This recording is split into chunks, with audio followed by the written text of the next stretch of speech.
stand by for action.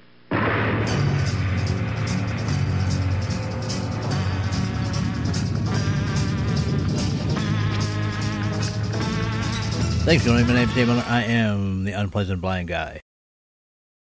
E pluribus unum. Out of many, one. It describes the true diversity of the people of the United States of America. That which the people of our country hold as dear as the Constitution of the United States, because we know that that document exists for all of us who are prepared to defend it and live by it. But some, particularly in our academic community at the end of 2016, chose to ignore that to pursue the control mechanism of false diversity, which is now the gospel on almost all campuses of our institutions of higher learning. I'm going to read you an email sent to me via Leopard Woman, a friend of the program, without whom the program might not exist, not at SHR Media, not at High Plains Pundit Media, not on YouTube, not anywhere. This mail is from Jonathan Lash, president of Hampshire College, dated December the 2nd, 2016. This morning we raised the United States flag to full staff at Hampshire College after a 2-week discussion period about what the flag means to members of the Hampshire community. College leadership, including the Board of Trustees, decided on November 18th to lower the flag for a time to encourage uninhibited expression of deeply held viewpoints. And I'll stop here to say that it's my opinion that deeply held viewpoints are best discussed when the stars and stripes are flown high. To continue, we are alarmed by the covert hate and threats, especially towards people in marginalized communities, which have escalated in recent weeks. Oh, you mean the threats and hate that was aimed at people who voted for Donald Trump? The threats and hate shown for anyone who did not agree with Hillary Clinton? Shown for anyone who did not agree with socialism and was not for the destruction of the United States of America?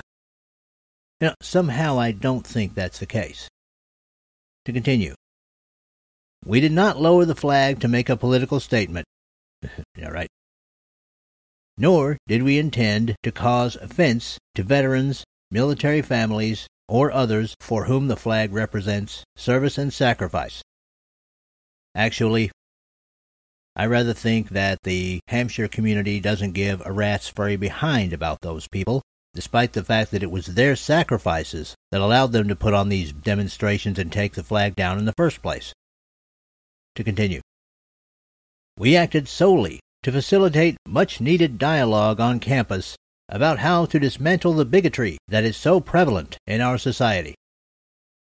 And I'll stop here to say that they might want to start with the bigotry from the left and its Muslim allies. That would probably remove about 90% of all bigotry in the United States of America at this point, but I doubt that they see it that way. To continue, we understand that many who hold the flag as a powerful symbol of national ideals and their highest aspirations for the country, including members of our own community, felt hurt by our decisions, and that we deeply regret. Now, frankly, folks, I doubt that, because they made the decision to do it in the first place. Either they were so clueless that they didn't realize what the reaction would be, or they just plain didn't care. I kind of think it was the second. To continue, the dialogue we have experienced so far is the first stage of a process. Hampshire staff and faculty have led facilitated discussions. I have held multiple focus group sessions, and all of our students, faculty, and staff have been invited to contribute their opinions, questions, and perspectives about the U.S. flag. This is what free speech looks like. We believe in it. We will continue this work on campus, and we will look for ways to engage with our neighbors in the wider community. We raise the flag now as a symbol of that freedom and in hopes of justice and fairness for all. As an aside, I'll say justice and fairness for all as long as they agree with leftist-dominated viewpoints. To continue, at Hampshire, we are committed to living up to these principles.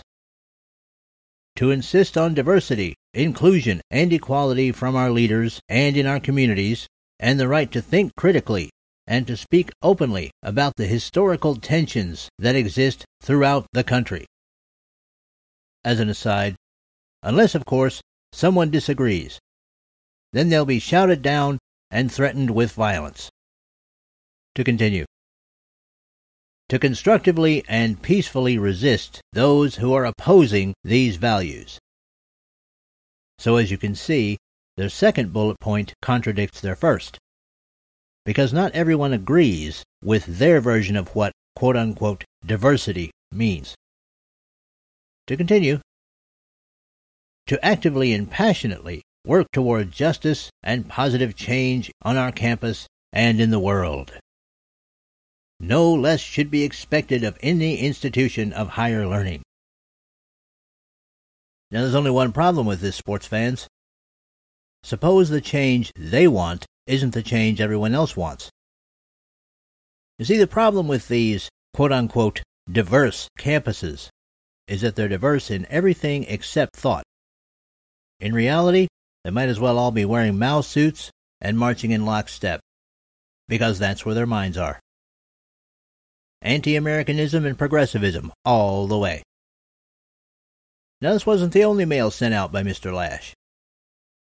There was another one in which he said that in one of the discussions, some of the Hampshire College students said that the American flag to them meant never feeling safe. Well, guys, let me give you a real-world translation of what that really means. See, more often than I would have liked, I've had to live around some mugs and some thugs. And they'll share one thing in common. They don't like the police. They're afraid of the police. They fear any kind of authority. Gee, I wonder why. The truth of the matter, people, is that those who think that the American flag means never feeling safe are either ignorant or idiots, or they intend to do whatever they can in their way to bring down the United States of America, to destroy self-rule, to create a country where only a few tyrants at the top are armed, powerful, and able to run everyone's lives from cradle to grave. And the American flag is an impediment to that, because it is a symbol. It means the thing that academia would love us to forget in 2017. E pluribus unum. Out of many. One. One people, united, with the constitutionally federated Republic of the United States of America. All colors, all backgrounds, ready to defend our fellows against any who would put them in chains, either through economic tyranny or the removal of their ability to defend themselves, or under the all-grasping iron fist of the Islamic Caliphate. And what can we do about this problem on our college campuses? If these are state-supported colleges and universities, we can petition our government to tie further funding of these institutions to guarantees of unimpaired freedom of speech for all of their students. It'll send a powerful message to the mind masters and manipulators of academia. Your attempts to drive us apart will not succeed. In 2017, let's act together. E pluribus unum. And that's it for this time. I appreciate each and every one of you. Thank you for listening. Much success in the year 2017, and may your God go with you. Goodbye.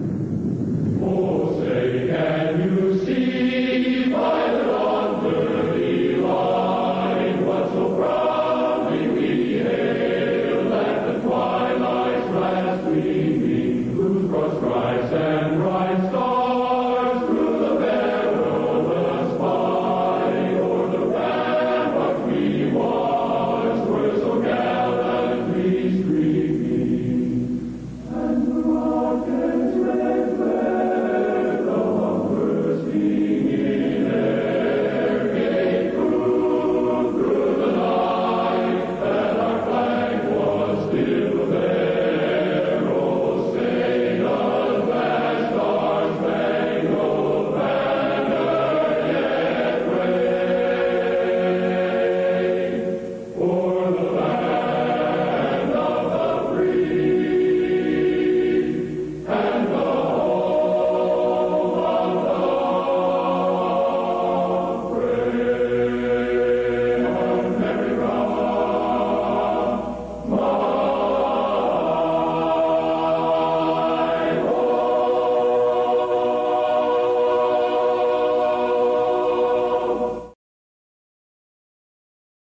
The Unpleasant Blind Guy is copyright 2016 Anno Domini.